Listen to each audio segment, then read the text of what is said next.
The 11-year-old Linda O'Keefe walked home from school, but her parents never saw her alive again. The case of the schoolgirl's disappearance was considered the most convoluted in the state of California, remaining unsolved for 45 years. The unraveling of the case began with a peculiar tweet that surfaced in 2018.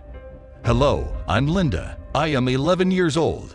I vanished 45 years ago, and I want to know what happened to me." In reality, there were no ghosts involved. Sergeant Court Depweg of the Newport Beach Police Department posted the tweet. It marked exactly 45 years since the disappearance of the schoolgirl, an unresolved mystery. Law enforcement wanted the case to transition from being a cold case to actively investigated. 68 tweets were posted on behalf of Linda, stirring public interest and reigniting the investigation.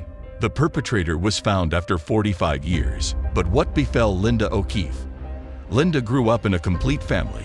Her father, Richard, was an engineer, while her mother, Barbara, worked as a seamstress, taking orders at home. 3 children were raised in the family, and Linda was the middle sister. According to relatives, the girl was highly sensitive and possessed a creative nature, expressing interest in music and art. She strived to see goodness in everything, including people. O'Keefe was a member of the Girl Scouts and enthusiastically spent her summers at scout camp. Normally, she rode her bicycle to school, but on the fateful day of July 6, 1973, Linda was given a ride to school by a teacher who taught her music and piano. Thus, O'Keefe found herself in a peculiar situation, as she could only return home by being picked up by her parents or by walking. Around noon, Linda called her mother and requested to be picked up from school. However, her mother, citing a pile of tasks, declined. Moreover, the distance from school to home was short, only 2 kilometers. It would have taken the girl about 30 minutes. However, Linda did not return home even after half an hour. Only 2 hours later did her mother become concerned, but she thought her daughter might have lingered with friends on the way. By 6 in the evening, it became evident that something was amiss. The child's mother began calling Linda's friends. However, no one knew where the girl had headed. The father, returning from work, set out to search for the child by car. When darkness fell, the parents went to the police. Throughout the night, law enforcement searched for the schoolgirl, employing service dogs and deploying helicopters. Volunteers also assisted in the search, yet all efforts proved unsuccessful. How was Linda's body discovered? On the very next morning, July 7, the local architect Ron Yeo set out for a bicycle ride with his son. They traversed the well-known Back Bay Nature Trail and, a couple of kilometers later, decided to hasten and observe a rare species of amphibians. It was then that they chanced upon the lifeless body of the unfortunate Linda. The father and son found the schoolgirl in a water-filled ditch. Linda wore a dress crafted by her mother, and beside her lay a book bag. The police determined that the girl's demise resulted from asphyxiation. Immediately, an investigation commenced, yet all the detectives uncovered were traces of some tires not far from the crime scene.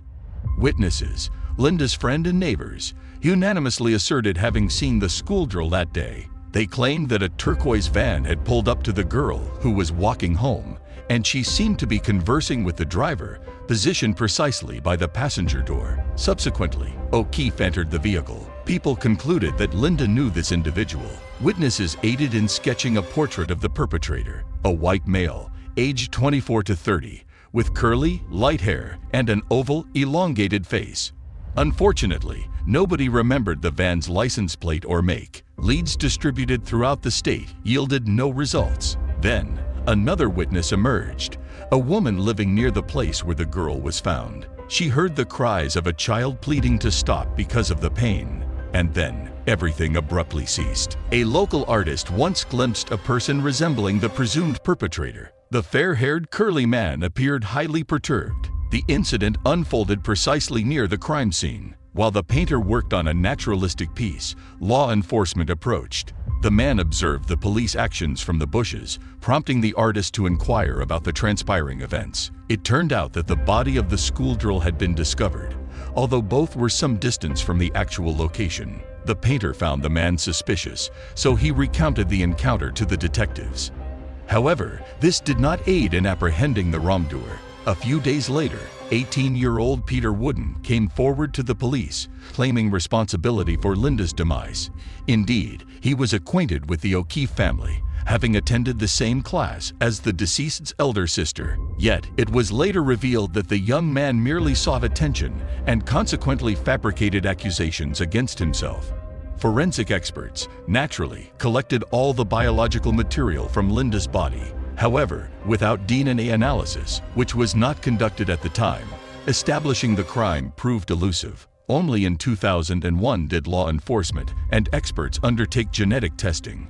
Unfortunately, no matches were found in any databases, whether police or even the FBI. Thus, the perpetrator either remained undiscovered or had been apprehended before the compilation of the DNA database. Nonetheless, forensic science progressed, allowing the police to ultimately identify the killer. In 2018, law enforcement officials turned to the company Parabon Nanolabs, where, based on DNA testing, an exquisitely precise photographic portrait of an individual is crafted. Experts captured images of the perpetrator at the age of 20 and 60, aligning perfectly with witness descriptions from 45 years ago. It was then that the police decided to disseminate tweets on behalf of the departed Linda. One of the messages featured a photograph of the criminal. Authorities hoped that the public would assist in identifying the elusive wrongdoer, especially considering that tweets on behalf of Linda were viewed by over 7 million people. However, swiftly pinpointing this individual proved elusive. Subsequently, the police once again sought the expertise of Parabon Nanolabs to create portraits of the perpetrator's closest relatives. This led them to the perpetrator's third cousin, and shortly afterward, they discovered the perpetrator himself. Intriguingly, the man had voluntarily uploaded his DNA to the family tree website to trace his relatives. The perpetrator turned out to be James Neal, with a record of numerous thefts and robberies. Strangely, he always managed to escape with minimal sentences. During his periods between incarcerations, Neal managed to marry twice, and it was revealed that the culprit had 3 children. In the 1970s, Neal resided just 60 kilometers from the O'Keefe family. When he encountered Linda, his wife was pregnant. The police needed to obtain Neal's DNA again to gather evidence linking him to the crime. However, how could this be done without arousing suspicion? Law enforcement requested sanitation workers to bring in the man's refuse, but this proved ineffective. Fate intervened for Neal only once. On one occasion, James was smoking in his car and discarded a cigarette butt. A vigilant police officer collected it and took it for analysis. Subsequent DNA testing revealed that Neal was indeed responsible for the 1973 incident involving 11-year-old Linda.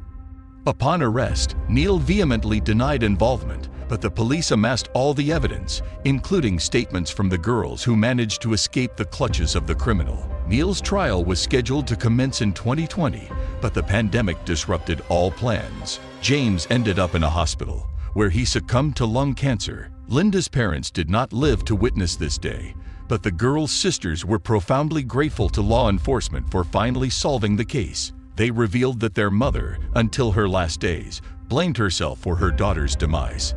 After all, if only she had picked her up from school on that fateful day.